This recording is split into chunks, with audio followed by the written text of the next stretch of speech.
So this part of the course, what we're going to focus on is actually packing the cord, the fun part of the course. So this time I'm going to show you actually the whole process from start to finish. I do already have the cords already cut, which is your first step. That's just the easy part. And then we'll go over how to actually get the cord, how to place it in the Hemodent, let it sit, let it soak for a couple minutes. You're going to take it out and then you're actually going to pack it inside of the gum, which is the most important part. I'm going to also show you different technique on making sure that you pack it. And what's super important, I want to let you guys know, is that when you first pack the cord, your first pack should be very firm, a very, very firm pack. So what happens is, and I'll show you in a second, when you first put the cord in, you want to make sure that you pack it down very firm so it stays in the sulcus, and then you can kind of move around the tooth from there. But again, I'll show you that in a couple of minutes. So now we're going to head on over here to our example we have over here on the side, and we're going to go from start to finish.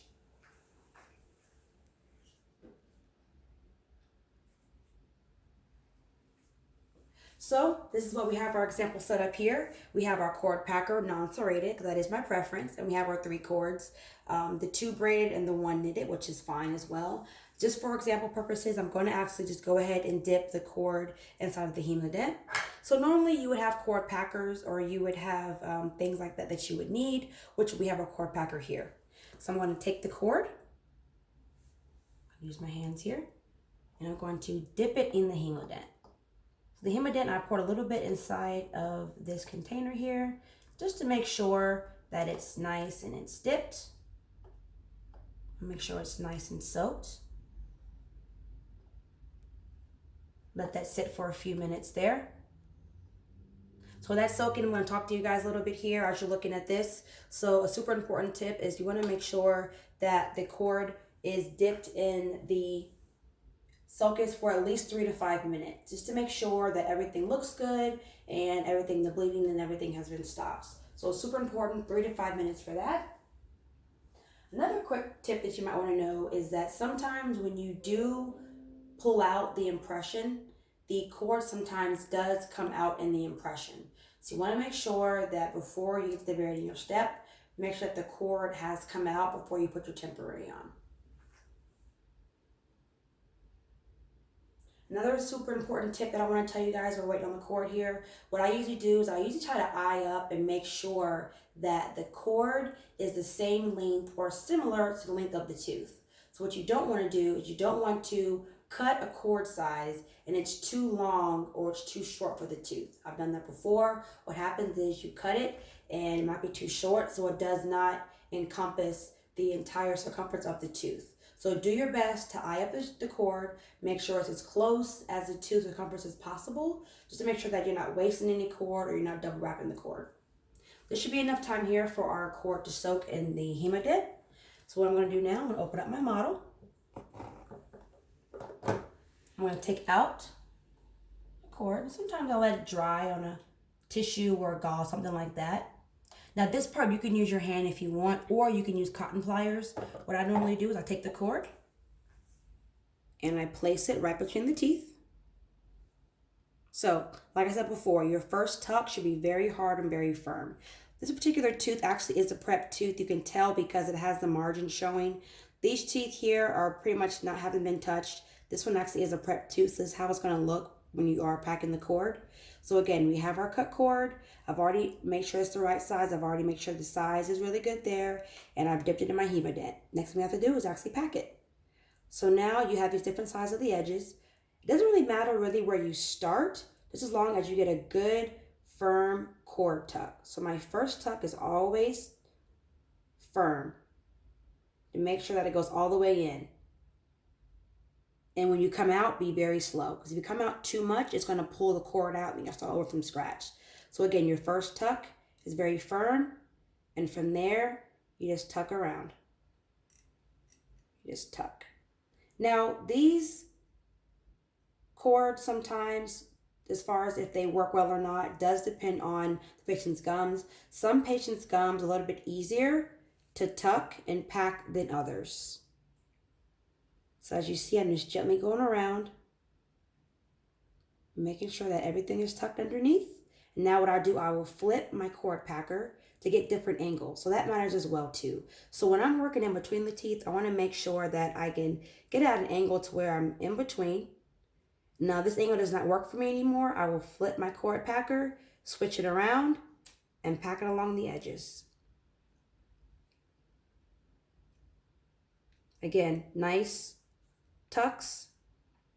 You want to come out kind of slow just to make sure that you don't take the cord out. Nice, slow tucks right around the tooth. Very gentle, because the patient sometimes can feel the pressure. I always make sure that when I'm talking to the patient that they're nice and numb, because what happens is sometimes by the time you get to the cord packing process, the anesthesia sometimes has already worn off. So you want to make sure that your patient is numb and they're comfortable. What happens sometimes is when you get to this point, just make sure that they're numb, make sure that they're comfortable. Sometimes they do still feel pressure or the pushing of you packing the cord. So, and sometimes they're not always numb on this lingual part of the tooth either. So just, again, make sure that they're numb. I always make sure they're okay as I'm packing the cord to make sure that they are okay and they're not feeling anything. So as you can see, the cord is packed down, which looks great. And again, my first tuck is always nice and firm. I went down and make sure that I got it down nice and tight. Make sure I don't see any cord. So I'm actually going to do one more time for you guys just so you can take a look and make sure. So again, I'm going to take my cord. I'm going to dip it in my Hemodent.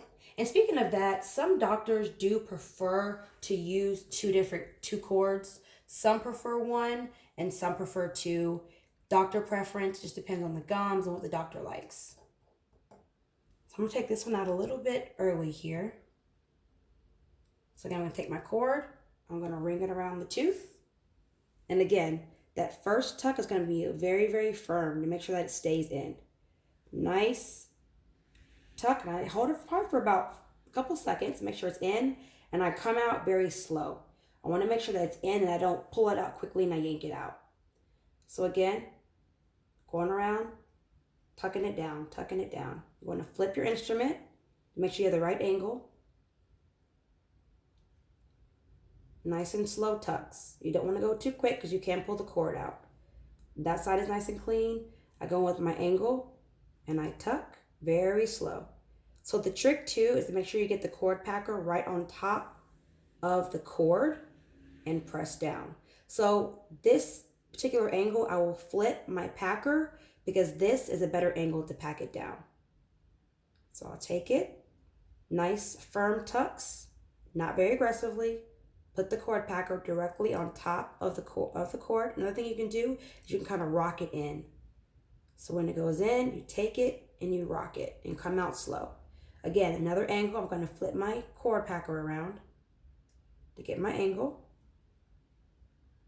Put the packer around top of the cord. Again, another crazy angle, so I'm going to flip it.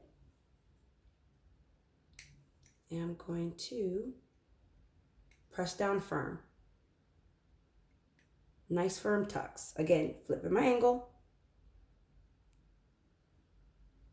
All the way down. All the way down. All the way down. So some doctors like to see a little bit of cord hanging out just because so that's easy for them to pull it if they need to pull it before the impression comes out. It just depends on the doctor preference and what they like to do. I like to make sure that the cord is packed all the way down to make sure that I can see the margins and the doctor can see everything. I let the cord sit for about 3 to 5 minutes to make sure that it's soaked and the margins are nice and clean before I call the doctor in. Make sure everything looks really well. So again, sometimes even after you're packing the cord, even after you are putting it in the Hemodent, sometimes the bleeding still continues. So what I will do sometimes is I will take my Viscostat, which is another thing that we use to stop the bleeding, and I will put a little bit of it out, and I will soak